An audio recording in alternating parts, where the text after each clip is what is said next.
यहोवा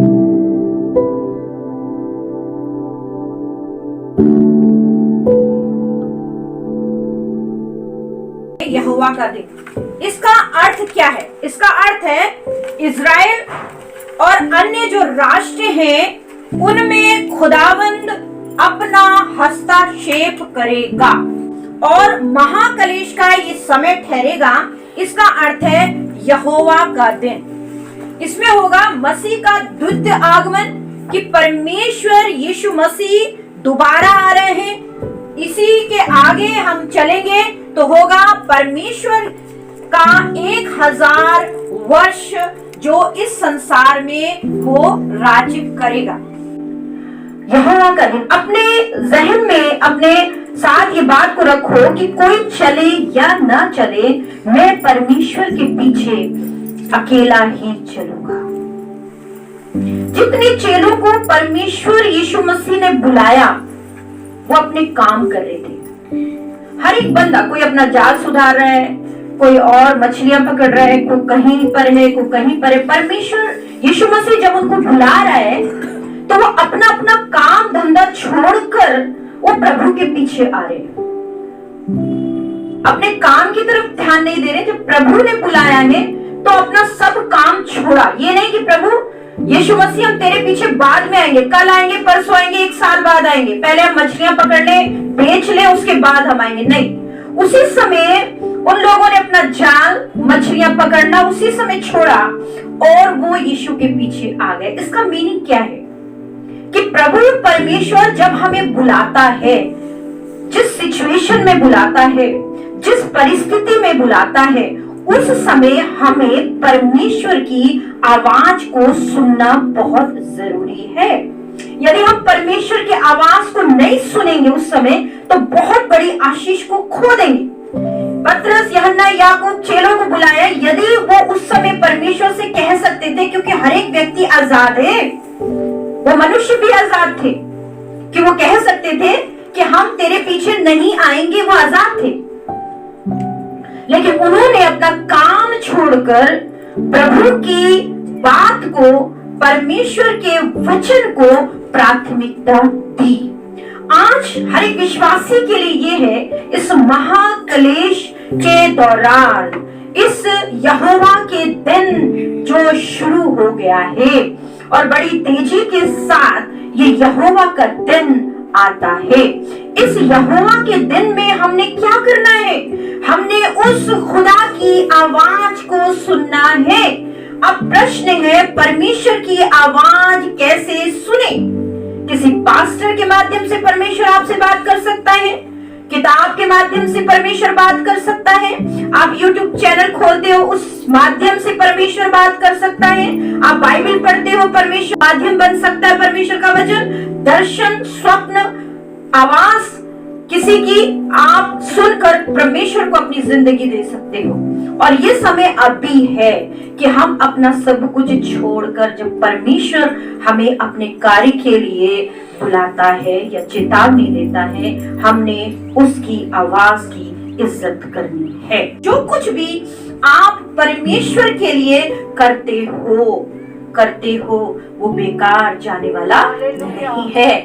जब आप परमेश्वर को कुछ उत्तम करने की कोशिश करते हो, अपने लिए ना करके आप जब परमेश्वर के लिए सोचते हो, अपनी जवानी को महत्व ना देख के आप परमेश्वर के लिए सोचते हो, अपने घर को ज्यादा महत्व ना देख के आप परमेश्वर की भवन की चिंता करते हो, तब परमेश्वर आपके घर में, आपके घराने में, आपकी जिंदगी में तब आशीष देता है। यहाँ पर हम देख रहे हैं परमेश्वर का जो दिन आ रहा है। यदि आप चाहते हैं कि परमेश्वर हमें इन घटनाओं से बचाए, परमेश्वर हमें आशीष दे, परमेश्वर हमारी सुरक्षा करे, हम रैप्चर किए जाए, स्वर्गारोहण हमारा हो, तो हमें परमेश्वर के लिए अपना समय देना होगा। उत्तम से उत्तम परमेश्वर के लिए हमको सोचना होगा। उत्तम से उत्तम टाइम परमेश्वर को हमको देना होगा। अपने उत्तम से उत्तम बातें हमें अपने परमेश्वर के साथ करनी होगी, तब हमें आशीष मिलेगी।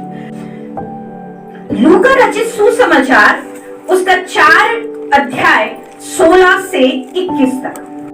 फिर वह नासरत में आया, जहाँ पाला पोसा गया था, और अपनी रीति के अनुसार सबत के दिन आराधनालय में जाकर पढ़ने के लिए खड़ा हुआ। हर एक सुनने वाले भी समझें कि सबत का दिन विश्राम दिन है।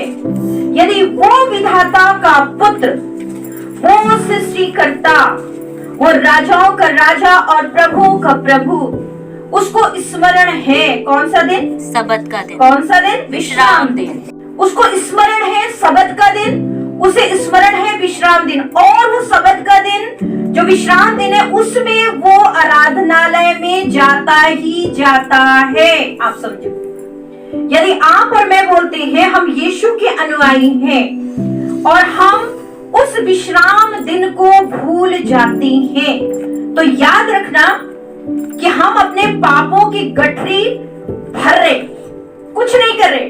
हम अपने पाप, और एक तो जबरदस्ती इंसान से पाप करवाया जाता है, एक बार खुद ही वो पड़ जाता है, फिर शैतानी ताकत उससे पाप करवाते हैं। लेकिन ये वाला जो पाप है, इंसान खुद अपनी आत्मा को मार के, अपनी आत्मा को अशुद्ध करके विश्राम दिन को भी अशुद्ध कर देते हैं। यहाँ पर देखो, परमेश्वर यीशु मसीह ने अपने लिए एक नियम बनाया, अपने लिए एक कानून बनाया, अपने लिए एक रीति बनाई, कि वो रीति ये थी कि मुझे चर्च में, आराधनालय में होना जरूरी है। अपने को सांचे में ढाला था।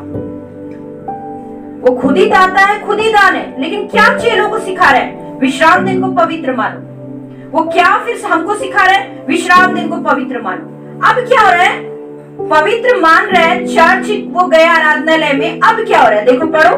यशायाह भविष्यद्वक्ता की पुस्तक उसे दी गई और उसने पुस्तक खोलकर वह जगह निकाली जहां यह लिखा था, प्रभु का आत्मा मुझ पर है, इसलिए कि उसने कंगालों को सुसमाचार सुनाने के लिए मेरा अभिषेक किया है। यीशु मसीह को वो पुस्तक दी गई कि आप प्रचार करो। लोग सुनना चाहते, वहां के जितने भी बड़े बड़े लीडर हैं, व्यवस्थापक हैं, वो प्रभु यीशु मसीह को, जो जवान लड़का है, रूहानी है, लोगों को पता है रूहानी लड़का है, इससे वचन प्रवचन सुना जाए। और उसको वो पुस्तक दी गई कि आप इसमें से कुछ बांटो। और यीशु मसीह ने बांटना शुरू किया, और कहां से निकाला? यशायाह भविष्यवक्ता की पुस्तक को निकाला। और वो पढ़ रहा है यशायाह भविष्यवक्ता की पुस्तक। कौन सी पढ़ रहा है आपको पता है? यशायाह चैप्टर 61 और उसका 1 और 2 उसने पढ़ा। 61 अध्याय 1 और 2 पढ़ा। लेकिन यहाँ पर देखो 16 पद, फिर से पढ़ो बच्चे। प्रभु का आत्मा मुझ पर है, इसलिए कि उसने कंगालों को सुसमाचार सुनाने के लिए मेरा अभिषेक किया है, और मुझे इसलिए भेजा है कि बंदियों को छुटकारे का और अंधों को दृष्टि पाने का सुसमाचार प्रचार करूं, और कुचले हुओं को छुड़ाऊं, और प्रभु के प्रसन्न रहने के वर्ष का प्रचार करूं। प्रसन्न रहने के वर्ष का क्या करूं? प्रचार करूं। ये याद रखना, ये जहन पे रखना। और इसके बाद क्या हुआ? उसने आगे नहीं पढ़ा, क्या करा फिर? और उसने पुस्तक बंद करके, उसने पुस्तक बंद कर दी। जबकि और है इसके नीचे, जबकि और है। उसने पुस्तक बस इतने तक करी। कहां तक? कि प्रभु के प्रसन्न रहने के वर्ष का क्या करूं? प्रचार करूं, और पुस्तक बंद कर दी। अभी देखो, हमने बोला कि उसने जो निकाला वो है यशायाह 61:1-2। प्रभु यहोवा का आत्मा मुझ पर है, क्योंकि यहोवा ने सुसमाचार सुनाने के लिए मेरा अभिषेक किया, और मुझे इसलिए भेजा है कि खेदित मन के लोगों को शांति दूं, कि बंदियों के लिए स्वतंत्रता का और कैदियों के लिए छुटकारे का प्रचार करूं, कि यहोवा के प्रसन्न रहने के वर्ष का और हमारे परमेश्वर के पलटा लेने के दिन का प्रचार था। यहोवा के प्रसन्न रहने के वर्ष का प्रचार करूं, और क्या कर दी थी? वो पुस्तक बंद कर दी थी। लेकिन आगे मैंने बोला वो वचन है, वचन आगे, इसके आगे पढ़िए क्या वचन है? कि सब विलाप करने वालों को शांति दूं, कि सियोन के विलाप करने वालों के सिर पर की राख दूर करके सुंदर पगड़ी बांध दूं, कि उनका विलाप दूर करके हर्ष का तेल लगाऊं और उनकी उदासी हटाकर यश का ओढ़ना उड़ाऊं, जिससे वे धर्म के बाज वृक्ष और यहोवा के लगाए हुए कहलाए और जिससे उसकी महिमा प्रकट हो। अभी देखो यहाँ पर दो पार्ट है इसके। पहला है यहोवा के प्रसन्न रहने का दिन, दूसरा पार्ट है कि परमेश्वर का पलटा लेने का दिन। दो भाग है इसके। अभी जो यीशु मसीह ने पढ़ा वो था परमेश्वर का प्रसन्न रहने का दिन, और उसके बाद पुस्तक बन गई, क्योंकि वो पहला आगमन परमेश्वर का था। यीशु मसीह का जो पहला आगमन था उसमें था कि प्रसन्न रहने का दिन क्या था, कि लोगों का उद्धार था, लोगों का छुटकारा था, बंधुओं को छुड़ाना था, अंधों को आंखें देनी थी, कोढ़ियों को शुद्ध करना था, आश्चर्य कर्म लगातार करने थे। प्रभु का प्रसन्न रहने का दिन क्या है, बाइबल से और समझो। लूका रचित सुसमाचार उसका 15 अध्याय और 10 पद। यहोवा के प्रसन्न रहने का दिन क्या है? मैं तुमसे कहता हूँ कि इसी रीति से एक मन फिराने वाले पापी के विषय में परमेश्वर के स्वर्गदूतों के सामने आनंद होता है। एक पापी जब मन को फिरा देता है तब स्वर्ग में क्या होता है? आनंद होता है। प्रथम आगमन में जो आत्माएं बच रही हैं, जो मनुष्य यीशु मसीह को अपना उद्धारकर्ता ग्रहण कर रहे हैं, जो लोग परमेश्वर यीशु मसीह से आशीषें पा रहे हैं, जो शैतानी ताकत से छुटकारा पा रहे हैं, और बहुत सी ऐसी रूहें जो परमेश्वर के खत्ते में जमा हो रही है, वो परमेश्वर का प्रसन्न रहने का, स्वर्ग में आनंद मनाने का दिन। ठीक है, प्रसन्न रहने। और यहाँ पर प्रभु यीशु मसीह यशायाह की पुस्तक बंद कर दी थी, बस पूरा नहीं पढ़ा था। अब जब दूसरा हम भाग देखते हैं, उसमें है परमेश्वर का पलटा। प्रभु का पहला आगमन था प्रसन्न रहने का। कैसे रहने का? प्रसन्न रहने। यीशु मसीह जब आया तो प्रसन्नता की ही गीत सुनाई दी, चाहे वो स्वर्गदूतों के द्वारा हो, चाहे यरूशलेम में प्रवेश जब हो रहे हो, सन्ने के नारे हो, जब प्रभु यीशु मसीह का जी उठना हो, आनंद मनाना हो, लोग चेलों का आनंद मनाना हो, आनंद से झूमना हो, आनंद के दिन थे। उसने एक ही पार्ट पढ़ा। दूसरा पार्ट अब वो दुनिया को सिखा रहा है। वो पार्ट है यहोवा का दिन। यहोवा का दिन। अब इसमें स्टडी करेंगे कि वो यहोवा का दिन है तो है क्या। दुनिया इस समय लास्ट कगार में है, और हम धन्य लोग हैं कि हम लोग प्रभु को डायरेक्ट दूसरे आगमन में देखने जा रहे हैं। धन्य हम लोग हैं। यशायाह 2 और उसका 12। क्योंकि सेनाओं के यहोवा का दिन सब घमंडियों और ऊंची गर्दन वालों पर और उन्नति से फूलने वालों पर आएगा। अभी रुकेंगे। किन लोगों से परमेश्वर पलटा लेगा? किनसे? घमंडी लोगों से। किनसे? घमंडी। हाँ, घमंडी लोग। किसी भी तरह का घमंड, पद का, घर का, बच्चों का, अपनी एजुकेशन का, किसी भी चीज का घमंड। क्योंकि दुनिया वाले हमें इस मुकाम पर लेकर आते हैं कि हम घमंडी बने। संसार की बातें हमें इस मुकाम पर लेकर आती है कि हम घमंडी बन जाएं। लेकिन परमेश्वर यहाँ पर जो पलटा लेगा वो किसी से नहीं ले रहा है। क्या है वचन? फिर से पढ़ो।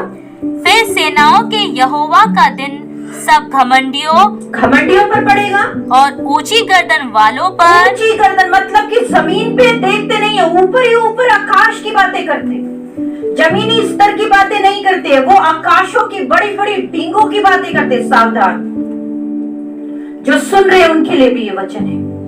सावधान, यदि हम जमीनी स्तर की बातें भूल गए हैं, हम नम्रता की बातें भूल गए हैं, तो सावधान। यदि हम यीशु मसीह को अपना मुक्तिदाता कहते हैं तो यीशु मसीह चरनी में पैदा हो। प्रभु के आत्मा ने बहुत साल पहले मुझसे बात की थी। मैंने कहा प्रभु चरनी और क्रूस क्या मतलब है? प्रभु ने बोला चरनी का अर्थ नम्रता बता रही है। चरनी हमें नम्रता सिखा रही है कि एक राजाधिराज एक चरनी में पैदा हो रहा है, कि वो नम्र परमेश्वर है। वो चाहता राजा के घर में पैदा हो जाता, पैदा होता, फिर भी लोग उसको मानते। ऐसा नहीं कि नहीं मानते, आश्चर्यक्रम वहां होते तो मानते, लेकिन चरनी हमें नम्रता बताती है। क्रूस हमें बलिदान सिखाता है। क्रूस हमें क्या सिखा रहा है? बलिदान। अपनी हर एक बातों को परमेश्वर के आगे बलिदान कर दो। अपने को ज्यादा महत्व ना देकर हम परमेश्वर को महत्व दें। ये दो चीजें, यदि हम ईसाई अपने आप को कहते हैं, यदि हम नए भी विश्वासी हैं, प्रभु को मान रहे हैं, तो हमें नम्र होना है, हमें बलिदान सीखना है। हर एक गलत बात को हमें परमेश्वर को बलिदान हमको दे देना। हर एक गलत इच्छाएं हमें बलिदान कर देनी, अपनी गंदी सोच हमें बलिदान कर देनी, गंदे गंदे विचार हमें बलिदान कर देने। यहाँ पर हम देखते हैं परमेश्वर जो पलटा ले रहा है वो किन से ले रहा है? घमंडियों से। और किन से? ऊंची गर्दन वालों। ऊंची गर्दन वाले का अर्थ है कि जिनके अंदर नम्रता नहीं है, जो ऊंची ऊंची बातें करते हैं, जो घमंड से भरी हुई बातें करते थे कि मैं ये कर दूंगा और मैं ये कर दूंगा। मतलब कि ऐसी बातें कि परमेश्वर को साथ रख के नहीं बोलते कि प्रभु चाहेगा तो कल मैं जिंदा रह पाऊंगा, कल उसका अभिषेक मेरे ऊपर होगा तो ही मैं आगे बढ़ पाऊंगा, अन्यथा मैं नहीं चल पाऊंगा। जमीनी स्तर की हम बातें करें। यहाँ पर देखो, आगे बढ़ो। और उन्नति से फूलने वालों पर आएगा। अपनी उन्नति, परमेश्वर ने कुछ दे दिया, आशीष दे दी, क्योंकि तू परमेश्वर के सम्मुख बहुत नम्र उस समय बनी थी, इसलिए परमेश्वर ने प्रेम में आकर वो आशीष तुझे दे दी। लेकिन जब वो आशीषें जिंदगी में आ जाती हैं तो मन में क्या इंसान हो जाता है? फूल जाता है। जैसे शाऊल का हम उदाहरण देखते हैं। शाऊल को परमेश्वर ने राजा बनाया और वो नम्रता छोड़कर वो घमंड से फूल गया। परमेश्वर दूसरा आगमन क्यों कर रहा है? क्योंकि दुनिया में घमंड अपनी चरम सीमा पर है। यदि मैं और आप अपने को प्रभु के जन कहते हैं तो कोशिश करो, दुआ में प्रभु से मांगो कि परमेश्वर ये खतरनाक पाप जो तेरे खिलाफ यदि हमें लेकर जाता है तो हमारी जिंदगी में ये कभी ना आने पाए। प्रभु से जब तक प्रार्थना नहीं करोगे इसके ऊपर अधिकार नहीं पा पाओगे। यदि घमंडी बनना चाहते हो तो उसका मतलब ये है कि परमेश्वर से लड़ना पड़ेगा, और परमेश्वर से लड़के तो कोई जिंदा रह नहीं सकता। इसलिए यदि कभी भी किसी भी प्रकार का थोड़ा भी घमंड किसी को भी छुआ है तो प्रभु से कहो, प्रभु मुझ पर दया कर और मुझे अपने आने वाले पलटे से बचा। मलाकी 4 और उसका 1। क्योंकि देखो वो धधकते भट्टे का सा दिन आता है जब सब अभिमानी और सब दुराचारी लोग, दुराचारी मतलब जिनका आचार व्यवहार ठीक नहीं है, दुराचार गंदा व्यवहार, किसी भी प्रकार का गंदा व्यवहार, चाहे वो व्यभिचार के प्रति हो, हमारे झूठ के प्रति हो, हमारे ईगो के प्रति हो, किसी भी हम परिवार में रह रहे उसके प्रति दुराचार, हमारा व्यवहार अच्छा नहीं। अच्छा है कि आप प्रभु के सम्मुख ज्यादा जितना परमेश्वर के सम्मुख समय बिताओगे उतना परमेश्वर बनाता जाएगा। जितना संसार के तरफ समय बिताओगे संसार बनाता जाएगा। संसार के साइड जाओगे तो संसार बताएगा कि तुम्हें किस तरह का फैशन करना है, किस तरह से तुम्हें रीति बनानी है, किस तरह से तुम्हें बॉयफ्रेंड बनाने, किस तरह से तुम्हें गंदगी करनी है। संसार तुम्हें बहुत अच्छी शिक्षा दे देगा। आधे से ज्यादा जवान लड़के तबाह हो चुके क्योंकि संसार ने उनको बहुत अच्छी शिक्षा दे दी है। वो शिक्षा है पाप में जाने की, नरक में जाने की। वो शिक्षा उनके ड्रग्स लेने की, क्योंकि उन्होंने संसार से बहुत अच्छी शिक्षा पाली है। और संसार का सरदार आप जानते हो शैतान है। यदि आप परमेश्वर के साथ बैठते हो, परमेश्वर में बैठते हो, परमेश्वर को टाइम देते हो, तो परमेश्वर आपको बनाएगा। यदि आप चाहते हो कि आप बहुत पावरफुल बने, बहुत आशीषित बनो, बहुत ज्ञानी बनो, प्रभु का रूह आप में काम करे, परमेश्वर का रूह आपके माध्यम से लोगों तक आशीष पहुंचाए, तो आपको परमेश्वर से शिक्षा लेने की जरूरत है, संसार से नहीं। जितना जितना मैं फिर बोलूंगी, संसार में जाओगे, संसार अपना ज्ञान आपको भरेगा। आप देखो कि आप किसकी संगति करते हो। क्या आपको संसारिक लड़की लड़के की संगति अच्छी लगती है? अच्छी लगती है तो दो राय नहीं है कि आप संसारिकता में चले जाओगे। यदि आपको आध्यात्मिक लोगों की संगति अच्छी लगती है, आप आध्यात्मिक बनोगे। जहां पर आप बैठोगे, आप उस जैसा व्यवहार अवश्य करो। तपन्या 1 और उसका 14। यहोवा का भयानक दिन निकट है, वह बहुत वेग से समीप चला आता है। बहुत वेग से परमेश्वर अपना जो चक्र है, धरती का चक्र, जो चक्र है, उस चक्र को बड़ी तेजी के साथ घुमा रहा है। परमेश्वर यहोवा के सामर्थ्य ने पहले ही ये योजना बना के रखी है कि मेरे आगमन के लिए चिन्ह क्या होंगे, कि समय बड़ी तेजी से भागेगा। यदि मैं और आप अभी भी नहीं सुधर रहे हैं, दुष्टों की संगति मुझे और आपको पसंद आ रही है, बाइबल की स्टडी पसंद नहीं आ रही है, बाइबल का ज्ञान लोगों को अच्छा नहीं लग रहा है, तो सोच लो कि हम रैप्चर कभी नहीं जा सकते। और यहोवा के दिन का शब्द सुन पड़ता है, वह वीर दुख के मारे चिल्लाता है। वीर लोग दुख के मारे चिल्ला रहे, वीर लोग। परमेश्वर जो अपने आप को बहुत ताकतवर समझते हैं, जो अपने आप को बहुत बुद्धिमान समझते हैं, परमेश्वर उन्हें धूली पर मिलाने जा रहा है। योएल नबी की पुस्तक 1 और उसका 15।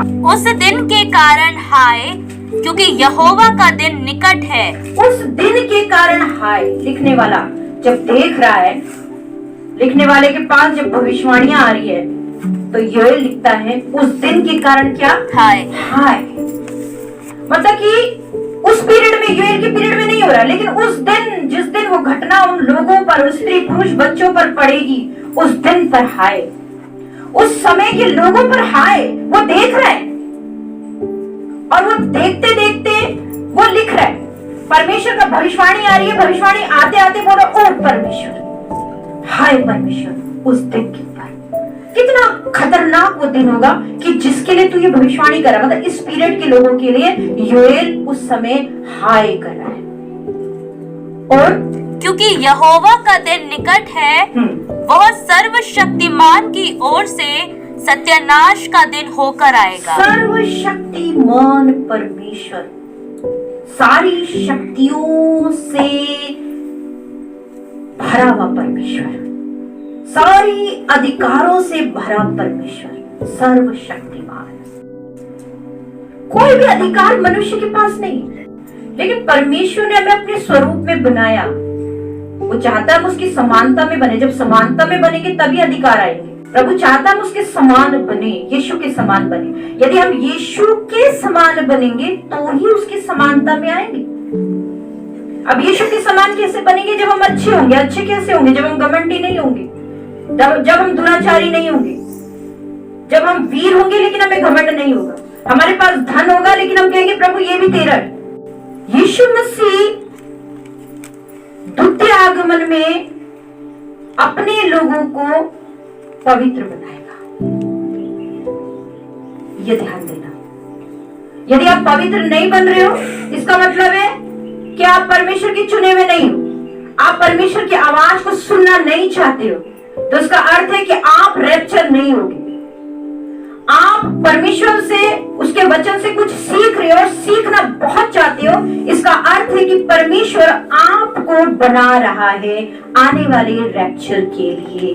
परमेश्वर आपको और पवित्रता में रखना चाहता है। ताकि आप रैप्चर किए जाओ। मलाकी 3 और उसका 2।